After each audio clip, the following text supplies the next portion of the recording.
Ini benar-benar tidak dapat dipercaya, agar orang Pakistan dapat membeli komponen mobil yang terjangkau dan tahan lama. Bengkel kecil yang sederhana ini, yang khusus bergerak di bidang daur ulang plastik, ternyata menggunakan teknik yang sangat langka di daerah ini untuk memproduksi komponen mobil dengan nilai harga yang sangat tinggi.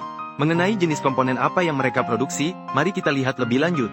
Begitu memasuki bengkel ini, yang terlihat adalah sekumpulan lembaran plastik hitam. Dari penampilannya, lembaran plastik ini seharusnya adalah bahan kemasan dari produk-produk pabrik besar. Pertama, pekerja akan memasukkan lembaran plastik ini ke dalam mesin penghancur, yang akan dengan cepat menghancurkan lembaran plastik menjadi serpihan plastik.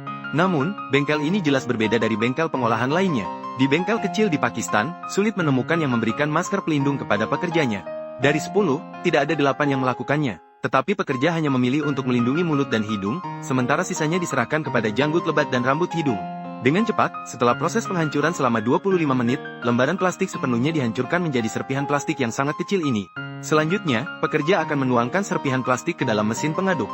Untuk meningkatkan kinerja plastik, perlu ditambahkan proporsi yang tepat dari material baru, serta menambahkan jumlah yang sesuai dari penstabil dan bahan penguat lainnya. Segera setelah itu, mesin pengaduk dapat dihidupkan untuk mengaduk serpihan plastik dengan kecepatan tinggi agar berbagai bahan dapat tercampur lebih merata. Setelah pengadukan selesai, pekerja akan menuangkan serpihan plastik di atas lembar-lembaran plastik, sehingga memudahkan untuk segera memasukkannya ke dalam karung anyaman. Selanjutnya, serpihan plastik yang telah diaduk dapat dituangkan ke dalam mesin ekstrusi lembaran.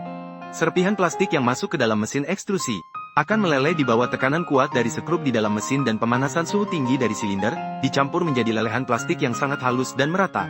Dengan cara ini, ketika lelehan plastik melewati cetakan ekstrusi di bagian depan, akan membentuk lembaran yang kontinu, kemudian lembaran tersebut akan melalui 3 roll besar untuk ditekan dan dibentuk. Langkah ini terutama bertujuan untuk meningkatkan kelancaran permukaan lembaran, sambil memungkinkan lembaran untuk mendingin secara awal, dan agar produk terlihat lebih menarik, roll juga memiliki pola yang sangat halus.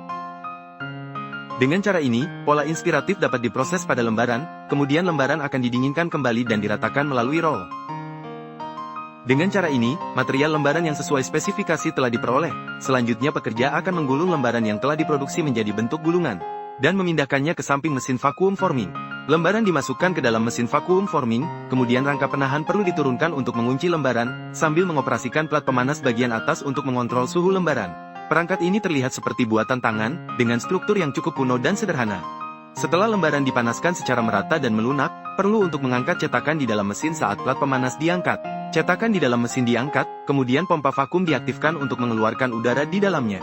Pada saat ini, lembaran akan cepat menempel pada cetakan akibat tekanan udara. Dengan cepat menempel pada cetakan, setelah sedikit mendingin, bagian plastik yang telah dibuat dapat diambil dari cetakan.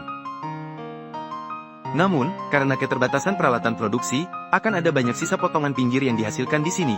Selanjutnya, perlu dilakukan pemotongan yang teliti pada bagian plastik. Satu cetakan dapat memproduksi 2 potong sekaligus. Pekerja perlu memotong bagian yang berlebih di sepanjang tepi plastik, dan untuk memudahkan pemasangan komponen.